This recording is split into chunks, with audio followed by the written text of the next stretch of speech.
Kidney and gallbladder stone treatment available at RNS Pharma, first floor, opposite Canara Bank, Bahadurpura X Road। मज़ीद तफ़सीलात के लिए रब्त करें 9703939436 या 9390610436 पर।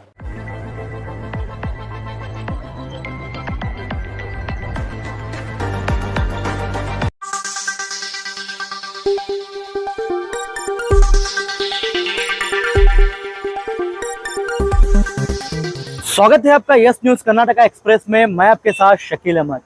जैसे कि आप सब जानते हैं कि नीट एग्जाम का जो क्वेश्चन पेपर लीक हुआ है उसको लेकर पूरे सारे देश भर में जो है बवाल उठे हैं और सरकार पर जो है केंद्र सरकार पर एक के बाद एक सवाल उठ रहे हैं। और कल शहर बीजापुर में भी यूथ कांग्रेस द्वारा जो है बीजेपी के जो सांसद है एमपी रमेश जिगजिणी के ऑफिस को मुत्की बहाने के लिए जो है यूथ कांग्रेस के कई पदाधिकारी वहां पर गए थे। आज यहाँ पर जो है बीजेपी जिला कचहरी को यहाँ पर जो है द्राविड विद्यार्थी परिषद के आज जो है कई आकर जो है आज बीजेपी ऑफिस को मुत्की उन्होंने बहाने की कोशिश की और यहाँ पर जो है पुलिस डिपार्टमेंट द्वारा जो है उन्हें अरेस्ट करके जो है यहाँ से ले गया गया है। तो आप देख सकते हैं कि आए दिन जो है देश में ऐसे मामला पेश आ रहे हैं। ये सरकार के पास रहते हैं, जो उसके एजुकेशन मिनिस्टर है उनके पास एक क्वेश्चन पेपर जो है लीक होने के एक के बाद एक जो है घटनाएं घटती जा रही है। जो स्टूडेंट है उनके मतलब जीवन के साथ जो है अनोखा जो एक खेल खेला जा रहा है। एग्जाम को बुलाया जाता है, जो छात्र होते हैं वो गाँव से आते हैं, फिर आने के बाद में सुबह उन्हें पता चलता है कि आपकी एग्जाम जो है क्वेश्चन पेपर लीक हो गया है और जो है एग्जाम आपकी कैंसिल हो गई है। तो स्टूडेंट जो अपना भविष्य लेकर कुछ बने, डॉक्टर बने, कोई कुछ करने के लिए यहाँ पर जो है आए हुए थे, तो उनका सब खर्चा जान माल लगाते हैं। कोई किस गरीबी से, कोई किसान होते हैं तो अपने बच्चों को पढ़ाने के लिए वो सारा अपना तन मन धन सब लगाकर उन्हें बेचते हैं। फिर बाद में एक खबर आती है कि क्वेश्चन पेपर लीक हो गया, फिर उसके बाद में एग्जाम को पोस्टपोन कर दिया, आगे करेंगे। तो बच्चे जो एग्जाम में अपनी जो मेहनत लगातार मशक्कत करके आए होते हैं, तो ऐसे ही क्वेश्चन पेपर देश में अगर लीक होते रहेंगे, वो जो है बाहर आते रहेंगे, क्वेश्चन पेपर बाहर आने के उसके आंसर आते रहेंगे, तो बच्चों का भविष्य किस तरह से। तो इसी को लेकर जो है द्राविड विद्यार्थी परिषद की तरफ से जो है आज एक बीजेपी ऑफिस को जो है मुत्की डालने की कोशिश की गई। उसके बाद में फौरन जो है पुलिस डिपार्टमेंट की ओर से जो है उन्हें अरेस्ट करके जो है अभी यहाँ से ले गया गया है। यहाँ की स्थिति को जो है अभी एक आम सा किया गया है। यहाँ पर जो अभी तक रास्ता बंद था उसे अब रास्ता जो है खोला गया है पुलिस डिपार्टमेंट के। तो आइए इसका एक आपको हम नजारा दिखाते हैं। बीजेपी सरकार के योग्यते बीजेपी सरकार के बीजेपी यूथ मोर्चा के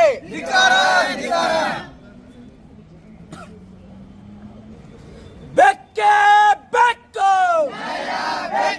बेक्के बेक्को ವಿದ್ಯಾರ್ಥಿಗಳ ಭವಿಷ್ಯದ ಚೆಲ್ಲಾಟ ಆಡ್ತಿರುವ ಕೇಂದ್ರ ಸರ್ಕಾರಕ್ಕೆ ನೀಟ್ ಹಗರ ಮಾಡಿರ್ತಕ್ಕಂಥ ಕೇಂದ್ರ ಸರ್ಕಾರಕ್ಕೆ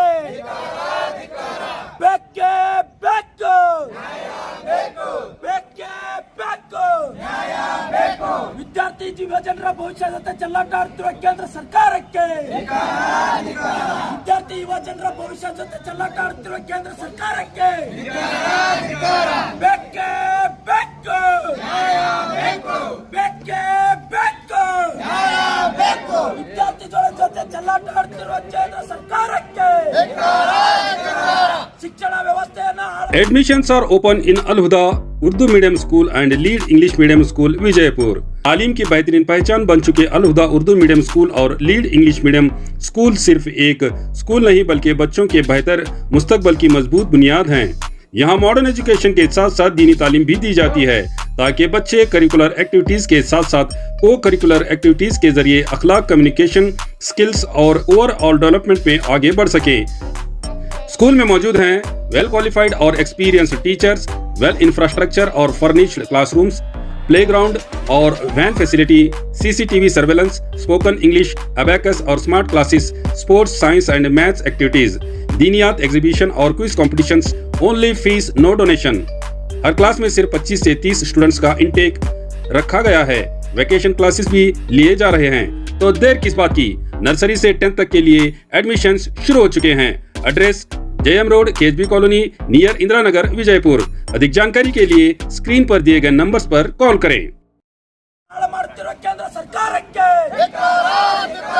ಶಿಕ್ಷಣ ವ್ಯವಸ್ಥೆಯನ್ನು ಹಾಳು ಮಾಡುತ್ತಿರುವ ಕೇಂದ್ರ ಸರ್ಕಾರಕ್ಕೆ ಬೇಕೇ ಬೇಕು ಬೇಕೇ ಬೇಕು ವಿದ್ಯಾರ್ಥಿ ಜೀವನ ಜೊತೆ ಚೆಲ್ಲಾಟ ಆಡ್ತಿರುವ ಕೇಂದ್ರ ಸರ್ಕಾರಕ್ಕೆ ನೀಟ್ ಪರೀಕ್ಷೆಯನ್ನ ಹಗರಣ ಮಾಡಿರ್ತಕ್ಕಂಥ ಕೇಂದ್ರ ಸರ್ಕಾರಕ್ಕೆ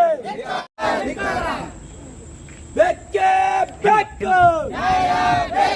ವಿದ್ಯಾರ್ಥಿಗಳಿಗೆ ಅನ್ಯಾಯ ಮಾಡಿರ್ತಕ್ಕಂಥ ಕೇಂದ್ರ ಸರ್ಕಾರಕ್ಕೆ, ವಿದ್ಯಾರ್ಥಿಗಳ ಜೀವನ ಜೊತೆ ಚೆಲ್ಲಾಟ ಆಡ್ತಕ್ಕಂಥ ಕೇಂದ್ರ ಶಿಕ್ಷಣ ಸಚಿವರಿಗೆ, ನೀಟ್ ಪರೀಕ್ಷೆನ ಹಗರಣ ಮಾಡಿರ್ತಕ್ಕಂಥ ಕೇಂದ್ರ ಸರ್ಕಾರಕ್ಕೆ ಬೇಕೇ ಬೇಕು. ಬೇಕೇ ಬೇಕು. ಬೇಕೇ ಬೇಕು. ವಿದ್ಯಾರ್ಥಿಗಳಿಗೆ ಅನ್ಯಾಯ ಮಾಡುತ್ತಿರುವ ಕೇಂದ್ರ ಸರ್ಕಾರಕ್ಕೆ, ವಿದ್ಯಾರ್ಥಿಗಳ ಜೀವನದ ಚೆಲ್ಲಾಟ ಆಡುತ್ತಿರುವ ಕೇಂದ್ರ ಸರ್ಕಾರಕ್ಕೆ ಬೇಕೇ ಬೇಕು. ಬೇಕೇ ಬೇಕು. ಬಿಜೆಪಿ ಕಚೇರಿಯನ್ನ ಗುತ್ತಿಗೆ ಹಾಕಿ ಪ್ರತಿಭಟನೆ ಮಾಡಿರ್ತಕ್ಕಂಥದ್ದು ಏನಪ್ಪಾ ಅಂತಂದ್ರೆ ಇಡೀ ದೇಶಕ್ಕೆ ಇವತ್ತು ಜಾಹೀರಾಗಿರ್ತಕ್ಕಂಥದ್ದು.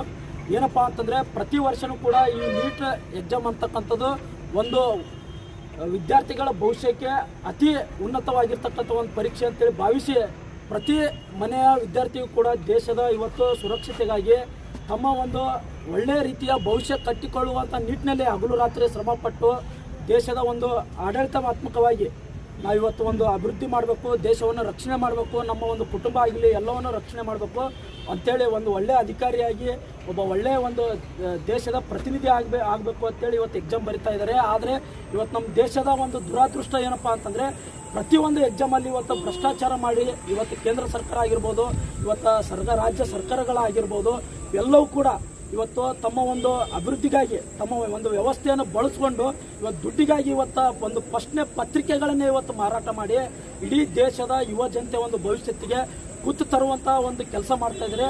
ಅದರ ವಿರುದ್ಧವಾಗಿ ಇವತ್ತು ನಾವು ಪ್ರತಿಭಟನೆಯನ್ನು ಮಾಡ್ತಾ ಇದ್ದೀವಿ.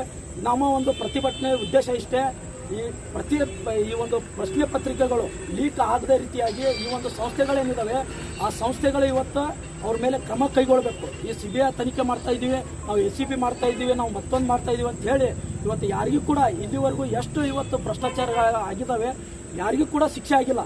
ಯಾಕೆ ಆಗಿಲ್ಲಪ್ಪ ಅಂತಂದರೆ ವ್ಯವಸ್ಥೆಯಲ್ಲಿ ಇರ್ತಕ್ಕಂಥವ್ರೆ ಇಂಥ ಒಂದು ಕೆಲಸ ಮಾಡೋದ್ರಿಂದ ಈ ಒಂದು ವ್ಯವಸ್ಥೆಯಲ್ಲಿ ಇರ್ತಕ್ಕಂಥವ್ರು ಇವತ್ತು ಅತಿ ಒಂದು ದೊಡ್ಡ ಪ್ರಮಾಣದಲ್ಲಿ ಇವತ್ತು ಭ್ರಷ್ಟಾಚಾರ ಮಾಡ್ತಾ ಇದ್ದಾರೆ. ಅವರ ಒಂದು ವಿರುದ್ಧವಾಗಿ ಕಠಿಣವಾದಂಥ ಕಾನೂನುಗಳು ಬರಬೇಕು. ಮತ್ತು ಇವು ಸರ್ಕಾರದ ನಿಟ್ಟಿನಲ್ಲೇ ಇಂಥ ಒಂದು ಪರೀಕ್ಷೆಗಳು ನಡಿಬೇಕು. ಇವು ಪತ್ರಿಕೆ ಸೋರಿಕೆ ಮಾಡಿದ್ರ ಮೇಲೆ ಇವತ್ತು ದೇಶದ ಒಂದು ಉಪ ಕಾಯ್ದೆ ಮೇಲೆ ದೇಶದ್ರೋಹಿ ಕಾನೂನು ಅಡಿನಲ್ಲಿ ಅವರಿಗೆ ಇವತ್ತು ಶಿಕ್ಷೆ ಆಗಬೇಕಾಗಿರ್ತಕ್ಕಂಥದ್ದು.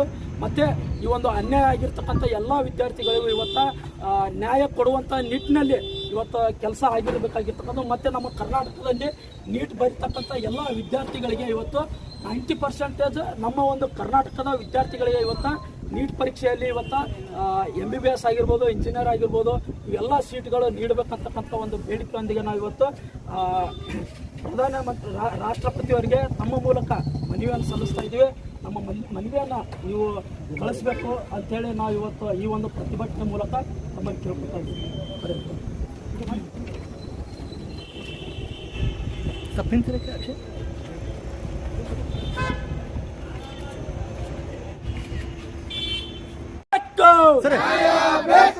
ಬೇಕೇ ಬೇಕು. ಬೇಕೇ ಬೇಕು. ನೀಟ್ ಪತ್ರಿಕೆಗಳನ್ನ ಸೋರಿಕೆ ಮಾಡಿರ್ತಕ್ಕಂಥ ಕೇಂದ್ರ ಸರ್ಕಾರಕ್ಕೆ, ವಿದ್ಯಾರ್ಥಿಗಳ ಭವಿಷ್ಯ ಜೊತೆ ಚೆಲ್ಲಾಟ ಆಡ್ತಕ್ಕಂಥ ರಾಜ್ಯ ಸರ್ಕಾರಕ್ಕೆ ಬೇಕೇ ಬೇಕು. ಬೇಕೇ ಬೇಕು. ಬೇಕೇ ಬೇಕು. ಬೇಕೇ ಬೇಕು. ವಿದ್ಯಾರ್ಥಿಗಳ ಭವಿಷ್ಯ ಜೊತೆ ಚೆಲ್ಲಾಟ ಆಡ್ತಿರೋ ಕೇಂದ್ರ ಸರ್ಕಾರಕ್ಕೆ, ವಿದ್ಯಾರ್ಥಿಗಳ ಭವಿಷ್ಯ ಜೊತೆ ಚೆಲ್ಲಾಟ ಆಡ್ತಿರೋ ಕೇಂದ್ರ ಸರ್ಕಾರಕ್ಕೆ ನ್ಯಾಯ ಬೇಕು.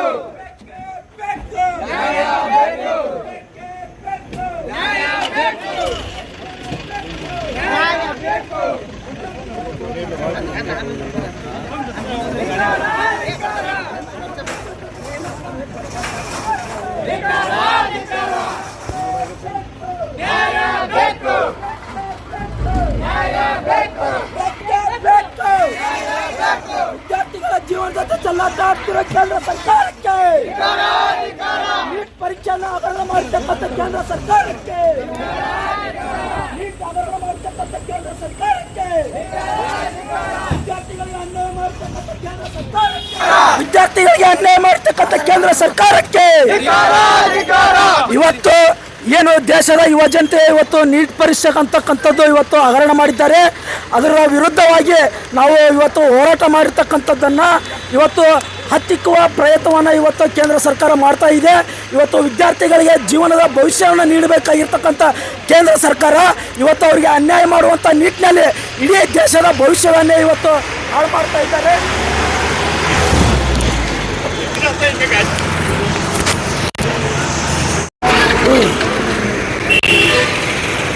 इंशाल English medium school Vijayapur admissions open. Nursery से लेकर हाई स्कूल तक एडमिशन शुरू हो चुके हैं। यहाँ बच्चों को दुनियाई तालीम के साथ साथ दीनी तालीम भी दी जाती है।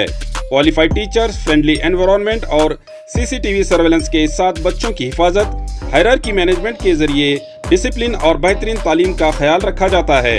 स्कूल में smart classes, computer classes, spoken English, sports और एक्टिविटी बेस्ड लर्निंग के जरिए बच्चों का ओवरऑल डेवलपमेंट किया जाता है। बस फैसिलिटी और गर्ल्स और बॉयज के लिए सेपरेट सैनिटेशन मौजूद है। बच्चों को वैकेशन क्लासेस भी लिए जा रहे हैं। Address near Azhar ground, KHB colony, Mehboob Nagar, Vijaypur. अपने बच्चों के बेहतरीन मुस्तकबल के लिए आज ही एडमिशन्स कंफर्म कीजिए। तो देर किस बात की, स्क्रीन पर दिए गए नंबर्स पर कॉल करके अपने बच्चों के एडमिशन्स कंफर्म कीजिए। तो ದೇಶದ ಯುವ ಜನತೆಯ ಅನ್ಯಾಯ ಆಗುವಂಥ ನಿಟ್ಟಿನಲ್ಲಿ ಇವತ್ತು ನೀಟ್ ಪರೀಕ್ಷೆಯನ್ನು ಸೋರಿಕೆ ಮಾಡಿರ್ತಕ್ಕಂಥ ಕೇಂದ್ರ ಸರ್ಕಾರ ಮತ್ತು ಕೇಂದ್ರ ಸರ್ಕಾರದ ಅಧೀನದಲ್ಲಿರ್ತಕ್ಕಂಥ NTA ಅಂತಕ್ಕಂಥ ಒಂದು ಪರೀಕ್ಷಾ ಪ್ರಾಧಿಕಾರದ ಏಜೆನ್ಸಿಗಳು ಇವತ್ತು ಪ್ರಶ್ನೆ ಪತ್ರಿಕೆಯನ್ನು ಸೋರಿಕೆ ಮಾಡಿ ಇವತ್ತು ಹಣಕ್ಕೆ ಮತ್ತು ಒಂದು ಅಧಿಕಾರವನ್ನು ದುರುಪಯೋಗ ಪಡಿಸಿಕೊಳ್ಳುವಂಥ ನಿಟ್ಟಿನಲ್ಲಿ ಇವತ್ತು ಇಡೀ ದೇಶದ ಯುವ ಜನತೆಗೆ ಇವತ್ತು ಅನ್ಯಾಯ ಮಾಡಿರ್ತಕ್ಕಂಥದ್ದು, ಮೋಸ ಮಾಡಿರ್ತಕ್ಕಂಥದ್ದು, ಇವತ್ತು ಭ್ರಷ್ಟತೆಯನ್ನು ತೋರಿರ್ತಕ್ಕಂಥದ್ದು ಏನಿದೆ ಅದರ ವಿರುದ್ಧವಾಗಿ ಇವತ್ತು ನಮ್ಮ ಒಂದು ವಿದ್ಯಾರ್ಥಿ ಪರಿಷತ್ನ ನೇತೃತ್ವದಲ್ಲಿ ಇವತ್ತು ಬಿಜೆಪಿ ಕಚೇರಿಯನ್ನ ವಿಜಯಪುರ ನಗರದಲ್ಲಿ ಮುತ್ತಿಗೆ ಹಾಕಿ ಪ್ರತಿಭಟನೆ ಮಾಡ್ತಾ ಇದ್ದೀವಿ. ಇವತ್ತು ನಮ್ಮ ವಿಚಾರ ಇಷ್ಟೇ, ಇವತ್ತು ನಮ್ಮ ದೇಶದ ಇವತ್ತು ಬಡತನದಲ್ಲಿ ಹುಟ್ಟಿರ್ತಕ್ಕಂಥ ಪ್ರತಿಯೊಬ್ಬರು ಯಾರೇ ಇರಲಿ ಇವತ್ತು ದೇಶದ ಯುವ ಜನತೆಯನ್ನ ನೋಡಿಕೊಳ್ಳಬೇಕಾಗಿರ್ತಕ್ಕಂಥದ್ದು, ಅವರ ಸುರಕ್ಷತೆಯನ್ನು ಕಾಪಾಡ್ತಕ್ಕಂಥದ್ದು ಇವತ್ತು ಕೇಂದ್ರ ಸರ್ಕಾರದ ಒಂದು ಹೊಣೆ ಆಗಿರ್ತಕ್ಕಂಥದ್ದು. ಆದರೆ ಇವತ್ತು ಕೇಂದ್ರ ಸರ್ಕಾರನೇ ಇವತ್ತು ವಿದ್ಯಾರ್ಥಿಗಳ ಭವಿಷ್ಯವನ್ನು ಹಾಳು ಮಾಡ್ತಕ್ಕಂಥ ನಿಟ್ಟಿನಲ್ಲಿ ತಮ್ಮ ಒಂದು ಅಧಿಕಾರವನ್ನು ದುರುಪಯೋಗ ಪಡಿಸಿಕೊಂಡು ಇವತ್ತು ಕ್ವಶನ್ ಪೇಪರನ್ನೇ ಇವತ್ತು ಲೀಕ್ ಮಾಡಿ ಇವತ್ತು ಹಣಕ್ಕಾಗಿ ಇವತ್ತು ತಮ್ಮ ಒಂದು ಬೇಡಿಕೆಗಾಗಿ ಇವತ್ತು ಏನು ವಿದ್ಯಾರ್ಥಿಗಳ ಜೀವನವನ್ನು ಹಾಳು ಮಾಡ್ತಾ ಇದ್ದಾರೆ. ಅದು ಇಡೀ ದೇಶಕ್ಕೆ ಇವತ್ತು ಅಪಾಯ ಉಂಟು ಮಾಡಿರ್ತಕ್ಕಂಥದ್ದು ಇವತ್ತು ನಾವೆಲ್ಲರೂ ಕೂಡ ಭಾವಿಸಬೇಕಾಗಿದೆ. ಯಾಕಪ್ಪ ಅಂತಂದ್ರೆ ಒಬ್ಬ ತಂದೆ ತಾಯಿ ಇವತ್ತು ತಮ್ಮ ಮಕ್ಕಳನ್ನ ಇವತ್ತು ಒಂದು ಒಳ್ಳೆಯ ವಿದ್ಯಾಭ್ಯಾಸ ಕೊಡಿಸ್ಬೇಕಪ್ಪ ಅಂತಂದ್ರೆ ತಾವು ದುಡಿದಿರ್ತಕ್ಕಂಥ ಪ್ರತಿಯೊಂದು ರೂಪಾಯಿಯನ್ನು ಕೂಡಿಟ್ಟು ಇವತ್ತು ನನ್ನ ಮಗ ಒಳ್ಳೆ ಒಂದು ಡಾಕ್ಟರ್ ಆಗಲಿ, ಇಂಜಿನಿಯರ್ ಆಗಲಿ, ಒಳ್ಳೆ ಒಂದು ವ್ಯವಸ್ಥೆಯಲ್ಲಿ ಬೆಳಿಬೇಕು, ಅವರೆಲ್ಲರೂ ಕೂಡ ಒಂದು ಒಳ್ಳೆ ಒಂದು ಅಧಿಕಾರಿ ಆಗಬೇಕು ಅಂತಕ್ಕಂಥ ಆಶೆಗಳನ್ನು ಇಟ್ಟು ಇವತ್ತು ವಿದ್ಯಾಭ್ಯಾಸಕ್ಕೆ ಕಳಿಸಿದ್ರೆ ಇವತ್ತು ಕೇಂದ್ರ ಸರ್ಕಾರ ಇವತ್ತು ಸರ್ಕಾರಗಳು ಏನು ಮಾಡ್ತಾ ಇದ್ದವಪ್ಪ ಅಂತಂದ್ರೆ ಇವತ್ತು ಅವ್ರಿಗೆ ಇವತ್ತು ಅನ್ಯಾಯ ಮಾಡುವಂಥ ನಿಟ್ಟಿನಲ್ಲಿ ತಮ್ಮ ಒಂದು ವ್ಯವಸ್ಥೆಯನ್ನು ಬಳಸ್ಕೊಂಡು ಇವತ್ತು ಭ್ರಷ್ಟತೆಯನ್ನು ಮಾಡ್ತಾ ಇದ್ದಾರೆ. ಅದು ಇಡೀ ದೇಶಕ್ಕೆ ಇವತ್ತು ಅನ್ಯಾಯ ಮಾಡಿರ್ತಕ್ಕಂಥದ್ದು. ಇವತ್ತು 2020 ಕೂಡ ಇದೇ ಒಂದು ಪರಿಸ್ಥಿತಿ ಉದ್ಭವ ಆಗಿತ್ತು. ನಾವೆಲ್ಲರೂ ಕೂಡ ಹೋರಾಟ ಮಾಡಿದ್ವಿ. ಯಾರು ತಪ್ಪಿತಸ್ಥರಿರ್ತಾರೆ ಅವ್ರಿಗೆ ಅನ್ಯಾಯಕ್ಕೆ ಒಳಗಾಗಿರ್ತಾರೆ ಅವರಿಗೆ ನ್ಯಾಯ ಕೊಡ್ತೀವಿ, ತಪ್ಪಿತಸ್ಥರಿಗೆ ಇವತ್ತು ನಾವು ಕ್ರಮ ಕೈಗೊಳ್ತೀವಿ ಅಂತೇಳಿ CBI ಅನ್ನು ರಚನೆ ಮಾಡಿ ನಾವು CBI ಮೂಲಕ ಅವ್ರಿಗೆ ಶಿಕ್ಷೆ ಕೊಡ್ತೀವಿ ಅಂತ ಹೇಳಿದ್ರೆ, ಆದರೆ ಇವತ್ತು ಒಬ್ಬ ಪ್ರತಿನಿಧಿಯು ಕೂಡ ಅನ್ಯಾಯ ಮಾಡಿರ್ತಕ್ಕಂಥವಂಗೆ ಇವತ್ತು ಅವ್ರಿಗೆ ಶಿಕ್ಷೆ ಆಗಲಿಲ್ಲ, ಯಾರಿಗೂ ಕೂಡ ನ್ಯಾಯ ಸಿಗಲಿಲ್ಲ. ಪ್ರತಿ ವರ್ಷನೂ ಕೂಡ ಇವತ್ತು NTA ಅಂತಕ್ಕಂಥ ಇವತ್ತು ಎಕ್ಸಾಮಿನೇಷನ್, ನ್ಯಾಷನಲ್ ಎಕ್ಸಾಮಿನೇಷನ್ ಟೆಸ್ಟಿಂಗ್ ಏನು ಏಜೆನ್ಸಿ ಇದೆ, ಇದು ಇವತ್ತು ಪೇಪರ್ ಲೀಕ್ ಮಾಡುವಂಥ ಸಂಸ್ಥೆನೇ ಅಂತೇಳಿ ನಾವು ಇವತ್ತು ಭಾವಿಸ್ಬೇಕಾಗಿದೆ. ಯಾಕಪ್ಪ ಅಂತಂದ್ರೆ ಪೇಪರನ್ನ ಇವತ್ತು ಒಂದು ಸಂಸ್ಥೆ ಕೊಟ್ಟು ನಡೆಸ್ತಕ್ಕಂಥ ವೈಫಲ್ಯ ಇವತ್ತು ಕೇಂದ್ರ ಸರ್ಕಾರಕ್ಕೆ ಇವತ್ತು ಬಂದಿದೆಪ್ಪ ಅಂತಂದ್ರೆ ಇವತ್ತು ದೇಶದ ಒಂದು ಸುವ್ಯವಸ್ಥೆಯನ್ನು ಕಾಪಾಡುವಲ್ಲಿ ಇವರು ನತದೃಷ್ಟರು ಅಂತೇಳಿ ನಾವು ಇವತ್ತು ಭಾವಿಸ್ಬೇಕಾಗಿದೆ. ಅದಕ್ಕಾಗಿ ನಮ್ಮ ಒಂದು ಹೋರಾಟ ಇಷ್ಟೇ, ದೇಶದ ಯುವ ಜನತೆಯನ್ನು ಕಾಪಾಡುವ ಒಂದು ನಿಟ್ಟಿನಲ್ಲಿ ನಿಮ್ಮ ಸರ್ಕಾರ ನಡಿಬೇಕು. ಈಗೇನು ಇವತ್ತು ನಿಮ್ಮ ಒಂದು ಭ್ರಷ್ಟತೆಯಿಂದ ಇವತ್ತು ಇಡೀ ದೇಶಕ್ಕೆ ಜಾಹೀರಾಗಿದೆ. ಇವತ್ತು ಶಿಕ್ಷಣದ ಕೇಂದ್ರ ಸಚಿವರು ಇವತ್ತು ರಾಜೀನಾಮೆಯನ್ನು ಕೊಡಬೇಕು. ಮತ್ತೆ ಇಡೀ ದೇಶದ ಯುವ ಜನತೆಗೆ ಇವತ್ತು ನರೇಂದ್ರ ಮೋದಿ ಅವರು ಕೇಂದ್ರ ಸರ್ಕಾರದ ಪ್ರಧಾನಮಂತ್ರಿಯವರು ದೇಶದ ಯುವ ಜನತೆಗೆ ಇವತ್ತು ಕ್ಷಮೆಯನ್ನ ಆಚಿಸ್ಬೇಕಂತೇಳಿ ನಮ್ಮ ಒಂದು ಬೇಡಿಕೆ ಇದೆ.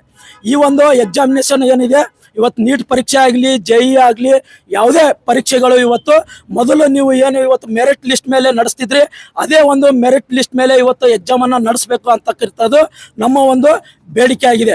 ನೀವೇನಾದರೂ ನಮ್ಮ ಬೇಡಿಕೆಯನ್ನ ಈಡೇರಿಸುವ ನಿಟ್ಟಿನಲ್ಲಿ ನೀವು ಕ್ರಮ ಕೈಗೊಳ್ಳಿಲ್ಲಪ್ಪ ಅಂತಂದ್ರೆ ನಮ್ಮ ಹೋರಾಟ ಇಡೀ ದೇಶ ತುಂಬಾ ರಾಜ್ಯ ತುಂಬಾ ಪಸರಿಸಿ ನಿಮ್ಮ ಒಂದು ಸರ್ಕಾರವನ್ನ ಇವತ್ತು ತಲ್ಲೀನಗೊಳಿಸುವಂತ ನಿಟ್ಟಿನಲ್ಲಿ ನಮ್ಮ ಹೋರಾಟ ಇವತ್ತು ಪ್ರಾರಂಭ ಆಗ್ತದೆ ಅಂತೇಳಿ ಈ ಒಂದು ಹೋರಾಟದ ಮೂಲಕ ಇಡೀ ಕೇಂದ್ರ ಸರ್ಕಾರಕ್ಕೆ ನಾವು ಎಚ್ಚರಿಕೆ ಕೊಡ್ತಾ ಇದ್ದೇವೆ. ಅಕ್ಷಯ್ ಕುಮಾರ್, ದ್ರಾವಿಡ ವಿದ್ಯಾರ್ಥಿ ಪರಿಷತ್, ವಿಜಯಪುರ. ಇವತ್ತು ಏನು ನೀಟ್ ಪರೀಕ್ಷೆ ಸೋರಿಕೆ ಆಗಿದೆ ಅದರ ಒಂದು ಮುಂದಾಳತ್ವ ಏನಪ್ಪಾ ಅಂತಂದ್ರೆ ಇವತ್ತು ಬಿಜೆಪಿಯಲ್ಲಿ ಇರ್ತಕ್ಕಂಥ ಯುವ ಮೋರ್ಚಾ ಅಧ್ಯಕ್ಷರು ಇವತ್ತು ಹಗರಣ ಮಾಡಿರ್ತಕ್ಕಂಥದ್ದು. ಅದಕ್ಕಾಗಿ ನಾವು ಇವತ್ತು ಇವರ ಒಂದು ಎಚ್ಚರಿಕೆ ಕೊಡ್ಲಿಲ್ಲಪ್ಪ ಅಂತಂದ್ರೆ ಇಡೀ ದೇಶದ ಯುವ ಜನತೆಯ ಒಂದು ಭವಿಷ್ಯ ಹಾಳು ಮಾಡ್ಲಿಕ್ಕೆ ಇವರು ಹಿಂದೆ ಮುಂದೆ ನೋಡೋದಿಲ್ಲ.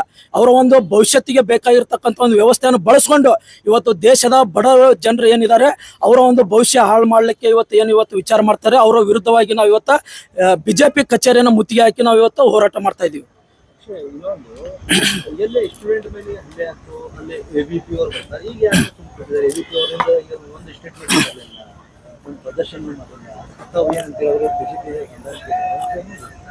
ಇಡೀ ದೇಶಕ್ಕೆ ಗೊತ್ತಿರ್ತಕ್ಕಂಥದ್ದು ಈ ಒಂದು UBP ಅಂತಕ್ಕಂಥದ್ದು ಬಿಜೆಪಿ ಮತ್ತು RSS ನ ಒಂದು ಬಿ ಟೀಮ್. ಇದು ಈ ಅಕ್ಷರ್ ಫೌಂಡೇಶನ್ ಆಗಿರ್ಬೋದು. ಇವತ್ತು ಯಾಕೆ ಇವ್ರು ಮಾತಾಡ್ತಿಲ್ಲಪ್ಪ ಅಂತಂದ್ರೆ ಇವತ್ತು ಅವರ ಒಂದು ಹಗರಣ ಅವ್ರ ವಿರುದ್ಧ ಮಾತಾಡ್ಬೇಕಲ್ಲ. ಮಾಡಿರ್ತಕ್ಕಂಥದ್ದು ಹಗರಣ ಆಗಿರ್ಬೋದು, ಈ ಪ್ರಶ್ನೆ ಪತ್ರಿಕೆ ಸೋರಿಕೆ ಆಗಿರ್ಬೋದು, ಈ ಒಂದು RSS ಹಿನ್ನೆಲೆ ಉಳ್ಳಂಥವ್ರು, ಬಿಜೆಪಿ ಹಿನ್ನೆಲೆ ಉಳ್ಳಂಥವ್ರು, ಈ ಒಂದು ಕೋಮುವಾದಿ ಒಂದು ಶಕ್ತಿ ಏನಿದಾರಲ್ಲ ಆ ಒಂದು ಹಿನ್ನೆಲೆಯಿಂದ ಬಂದಿರತಕ್ಕಂಥವ್ರು. ಅದಕ್ಕಾಗಿ ಇವತ್ತ ಅವರ ವಿರುದ್ಧನೇ ಅವರು ಪ್ರೊಟೆಸ್ಟ್ ಮಾಡ್ಲಿಕ್ಕಾಗಲ್ಲ. ಅದಕ್ಕಾಗಿ ಇವತ್ತು ಸುಮ್ಮಿದ್ದಾರೆ. ಅವ್ರಿಗೆ ಏನಾದರೂ ಈ ದೇಶದ ಯುವ ಜನತೆ ಒಂದು ಹಿತಾಸಕ್ತಿಗಾಗಿ ಅವರ ಒಂದು ಭವಿಷ್ಯತ್ತವಾಗಿ ಇವತ್ತು ಏನಾದರೂ ಕಾಳಜಿ ಇದ್ರೆ ಅವರು ಇವತ್ತು ಆ ಒಂದು ಸೋರಿಕೆ ಆದಂಥ ದಿನದಿಂದಲೇ ಇವತ್ತು ಹೋರಾಟ ಮಾಡಬೇಕಾಗಿತ್ತು. ಅವರ ಒಂದು ಸರ್ಕಾರದ ವಿರುದ್ಧ ಅವರು ಹೋರಾಟ ಮಾಡಬೇಕಾಗಿತ್ತು. ಆದರೆ ಮಾಡ್ತಾ ಇಲ್ಲಪ್ಪ ಅಂತಂದ್ರೆ ನಾವು ಇವತ್ತು ಎಲ್ಲ ಇಡೀ ದೇಶದ ಜನತೆ ಇವತ್ತು ರಾಜ್ಯದ ಜನತೆ ಅರ್ಥ ಮಾಡ್ಕೋಬೇಕು.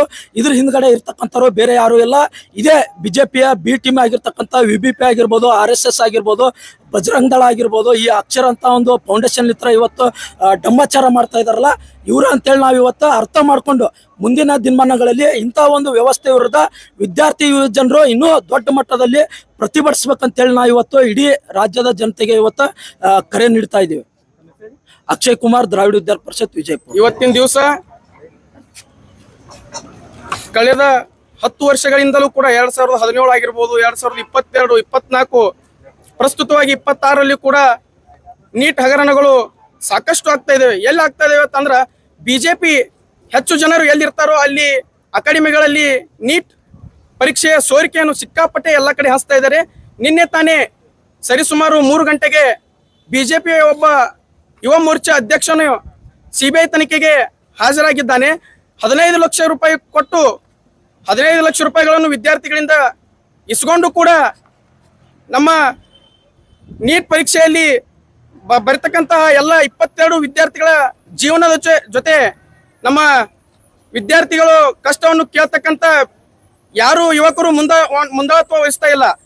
ಇಡೀ ದೇಶದ ಕೇಂದ್ರ ಬಿಜೆಪಿ ಸರ್ಕಾರ ನೀಟ್ ಪರೀಕ್ಷೆಯು ತಮ್ಮ ಹದ್ದುಬಸ್ತಿನಲ್ಲಿ ಇಟ್ಟುಕೊಂಡು CBI ಕೂಡ ಬಿಜೆಪಿಯ ಕೈಗೊಂಬೆಯಾಗಿ ಕೆಲಸ ಮಾಡ್ತಿದೆ. CBI ಇನ್ನೂವರೆಗೆ ಯಾವ ವಿದ್ಯಾರ್ಥಿಗಳ ಕನಸುಗಳನ್ನು ನುಚ್ಚು ನೂರಾಗಿ ಮಾಡಿ ಒಬ್ಬ ವಿದ್ಯಾರ್ಥಿಯು ಈಗ ಯಾವ ಪರಿಸ್ಥಿತಿ ಬಂದ್ಬಿಟ್ಟಿದೆ ಅಂದ್ರೆ ಸೂಸೈಡ್ ಮಾಡ್ಕೋ ಪರಿಸ್ಥಿತಿ ಬಂದಿದೆ. ಸಿಕ್ಕಾಪಟ್ಟೆ ರೈತರ ಮಕ್ಕಳು 2 ಲಕ್ಷ 3 ಲಕ್ಷ ರೂಪಾಯಿ ಕೊಟ್ಟು ನೀಟ್ ಅಕಾಡೆಮಿಗಳ ಅಡ್ಮಿಷನ್ ಮಾಡಿದ್ರೆ ಈ ತರ ಆದ್ರೆ ಬಡ ವಿದ್ಯಾರ್ಥಿಗಳು ಯಾವ ತರ ಬದುಕಲಿಕ್ಕೆ ಸಾಧ್ಯ ಐತಿ? ಈಗ ಈ ನೀಟ್ ಪರೀಕ್ಷೆ ಅನ್ನೋದೇ ಒಂದು ಜೀವನದ ಒಂದು ಬೃಹತ್ ಕೇಂದ್ರವಾಗೈತಿ. ಯಾಕಪ್ಪ ಅಂದ್ರೆ ಈ ಬಿಜೆಪಿ ಸರ್ಕಾರ ಈ ನೀಟ್ ಪರೀಕ್ಷೆಯು ಇನ್ನೂವರೆಗೆ ಕೂಡ ಯಾವ CBI ಕೂಡ ತನಿಖೆ ಆದ್ರೂ ಯಾರಿಗೆ ಅರೆಸ್ಟ್ ಮಾಡಿಲ್ಲ, ಯಾರಿಗೆ ಶಿಕ್ಷೆ ಕೂಡ ಆಗಿಲ್ಲ. ಈ ಪ್ರಸಂಗ ಮತ್ತೆ ಮುಂದೆ ಇದೇ ರೀತಿ ಆದ್ರೆ ಇಡೀ ಕರ್ನಾಟಕದಲ್ಲಿ ಬೃಹತ್ ಪ್ರಮಾಣದಲ್ಲಿ ನಾವು ದ್ರಾವಿಡ ವಿದ್ಯಾರ್ಥಿ ಪರಿಷತ್ತಿಂದ ಬೃಹತ್ ಪ್ರಮಾಣದಲ್ಲಿ ಹೋರಾಟವನ್ನು ಹಮ್ಮಿಕೊಂಡು ಕೇಂದ್ರ ಸರ್ಕಾರ ತಕ್ಷಣ ಎಲ್ಲ ವಿದ್ಯಾರ್ಥಿಗಳಿಗೆ ಕ್ಷಮೆ ಯಾಚಿಸಲಿಲ್ಲ ಅಂದ್ರೆ ಕೇಂದ್ರ ಸರ್ಕಾರದ ಪ್ರಧಾನಮಂತ್ರಿ ಆದಂತಹ ನರೇಂದ್ರ ಮೋದಿ ಅವರು ತಕ್ಷಣ ರಾಜೀನಾಮೆಯನ್ನು ಕೊಡಬೇಕೆಂದು ತಮ್ಮಲ್ಲಿ ಎಲ್ಲರ ಮುಂದೆ ಕೇಳ್ಕೊಳ್ತೀವಿ. जैसा कि आप सब जानते हैं कि आप सभी का प्यार हमारे साथ कायम है. इसी तरह से हमारे इस चैनल को प्यार करते रहिए और हमारी सारी खबरों को लाइक, शेयर और सब्सक्राइब करना ना भूलिए. हमारा यही मकसद है कि आपको हर खबर जो है जैसा है वैसा ही आपको हम दिखाते रहेंगे, ना किसी का पक्ष लेंगे, ना किसी के विरोध में जाएंगे। हमारे कदम सच के साथ।